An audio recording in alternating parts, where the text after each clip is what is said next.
delivering the news dealers count on for 10 years. Subscribe today and join thousands of other automotive professionals. CBT News, 10 years strong.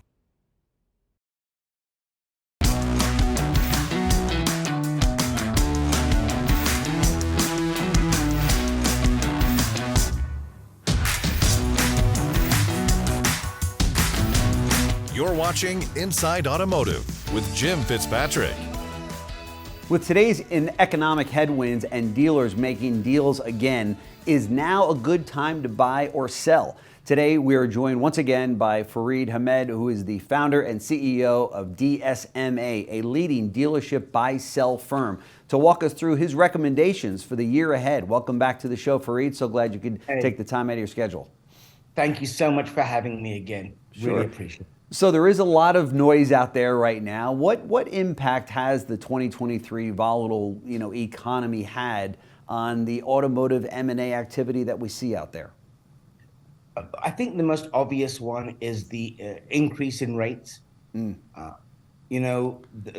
previous 3 years, 2021 and 22, most dealers have enjoyed the lack of inventory. Hence, their floor plan interest was dramatically decreased, but Right. now inventory is coming slowly back into line, but the interest rates have climbed. So I would say that's the impact of the economy currently. Also, If you're looking to buy a business, banks are beginning to tighten up a little bit as far as loans, their ratios, and obviously the interest rate. But there's still a big pent-up demand for acquisition. So one offsets the other, really. That's great.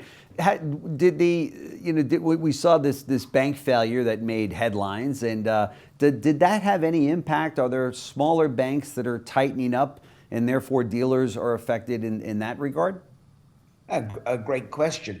Typically, the average dealer, I'd say more than the average, don't do business with local banks because the local banks just don't have all the facilities and the flexibility a dealer requires. Sure. So the local bank would maybe affect that local economy, but not directly the car dealer. Okay, gotcha.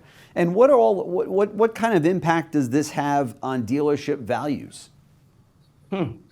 Well, what we saw in 2021 and 22 was obviously every dealer that was performing well was seeing record profits. So the average transaction value was very large. But now that we've come out of COVID, what we're seeing is dealers that are on the acquisition side are no longer using just the last 3 years. In fact, they want to go further back to the last 5 years. And that's bringing down the values today. Again, a lot of demand, and for the right particular asset, as I mentioned before, a lot of competition to buy it, but I would say the trajectory is absolutely on its way down. Yeah, interesting. So who would be in the best position of buying, in this current environment? I think the organizations that are going to benefit for this current thing are dealers that are very regional. I don't know how many dealers would be, say, based in New Orleans and buy something in Chicago. I think the regional ones are going to benefit from this because they can also have a lot of cost sharing. You don't need a controller in every store. You can have one controller. Also, your management, if they can get to that dealership within a commutable distance, you're not needing heavy staff at the senior level. Sure. So I think ones that are really going to benefit are more of the regional players who are very smart in looking at their footprint and saying, we need to be within 2 hours of our main home base. Right, gotcha. And that makes a lot of sense. Who should be considering selling during these times? Believe it or not, some dealers that we've come across did not do as well as the majority of dealers. So those dealers, if they can't capitalize and maximize on profits in what was most probably a very historic time, those people are going to struggle coming out of COVID. And we're seeing that through our valuations. So I think anybody that didn't do very well, I think anybody that is going to require a lot of capital investment, for example, the manufacturer is saying, listen, we need you to build us a 40,000 square foot facility, and that's going to be $7 million. Right. If they're looking at that heavy capital investment and that they're at the average age of, say, 65 to 70 years of age as a dealer, Sure. they're not going to see their return in a very short space of time. Right. And I think any organization that's had huge HR issues, high turnover rate, if you can't, not only is it hard to find vehicles today, but it's really hard to find talented people to work within your organization. And if you suffer from high turnover, for whatever reason that could be, I would suggest very strongly to that dealer that this may be the best time to look at exiting out of this industry. Sure, sure. Now, I know DSMA is doing more valuations in 2023 than previous years. Why do you suppose that is? Well, I think we've come out of, again, a very historical time. And let's face it, most dealers, their largest and most valuable asset is their dealership.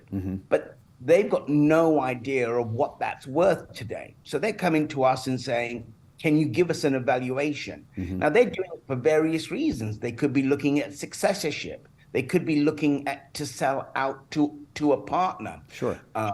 And so getting completely at the business. You got to remember that we, in the whole history of the automotive industry, there's never been a dealer's average age so high. Right. So there is more demand for an evaluation because people want to understand where they stand as far as their value, and is this a really good time? Now, also, we're known for our evaluations. We have over 7 CPAs in our firm. Wow. We're the largest evaluation team in any M&A firm. And last year, I think we completed just over 400 valuations. But what we're seeing in 2023 in our first quarter, we will surpass that 400 most probably by the third quarter. Oh my gosh. And what percentage of the 400 ended up going to market with their franchise? Right. Of the 400 last year, we closed on nearly 75 dealerships. Oh my gosh. Wow. First quarter, what's carried forward in our first quarter, I think we're sitting now at about 63 transactions in closing. So a much higher conversion rate from valuation to listing than we've ever seen. That is incredible. So, and you feel as though for the balance of 2023, this pace is going to keep up? I think a lot of people are still sitting on the sidelines that would love to jump in and buy, and they will swoop in when they see a deal. But if the interest rate and inflation start to come down with a downward trend, I think you're going to see all the big players come back into the market, and then all bets are off. It could be a banner year, or depending on, again, the economy, it could be relatively flat. Sure. What are the top 3 dealer, or I should say brands, that you get called on the most to say, you know, Farid, you got to get me one of these stores? So there's what I want and there's what's reality. What I get most calls for is German brands and the luxury German brands. Okay. But they're few and far between going to the market. But I would say secondary to the German brands, all 3 domestics are in high demand now. Really? Yeah, I was quite surprised at the number of Ford, Chrysler, and FCA transactions we've done. General Motors is looking really pretty. But as far as imports go, I think the 2 leading import brands are Toyota and Hyundai. No, yeah, I could see that. I could see that. So many of the dealers that I talk to that have those franchises are very happy with them. And if they sold them, they're going to get all the money for them, right? Very much so. No question about it. And I'll give you an example very quickly. 2 days ago, on Friday of last week, we went to the market with a Chrysler store. And to give you some sort of idea of how competitive out there, we went to the market with a Chrysler store at $1.9 million in goodwill. It was a slightly smaller store. We stole that store on Monday for $3.8 million in goodwill, because there were so many players at the table. Wow. And if you've got a desirable asset Yeah. in a good market, you're Oh my gosh. underperforming. Actually, it's a very valuable asset. And please call me and talk to me. I'd love to help you. I was going to say, right now the Stellantis dealers are going, who's it? What's the email? That's right. We're showing it right underneath his name here because my friends that are Stellantis dealers and any dealer. I mean, if you're out there and you just got some questions, you just want to, pick Farid's brain a little bit and say, hey, let me ask you some questions specific to my brand in my market. What's your take on that? I know this gentleman will be more than happy to help you. So Farid Ahmad, founder and CEO of DSMA. I know that you've heard this brand before. It is everywhere in retail automotive. You guys are knocking the cover off the ball, helping dealers really internationally. But thank you so much for joining us on the show. We very much appreciate it. More than welcome. And again, a great platform. You do an amazing job. And thank you so much for inviting me back again. Well, thank you so much for those kind words. With words like that, I will always invite you back again. I'm hoping so. Thank you so much. You're welcome, sir. Thanks for watching Inside Automotive with Jim Fitzpatrick.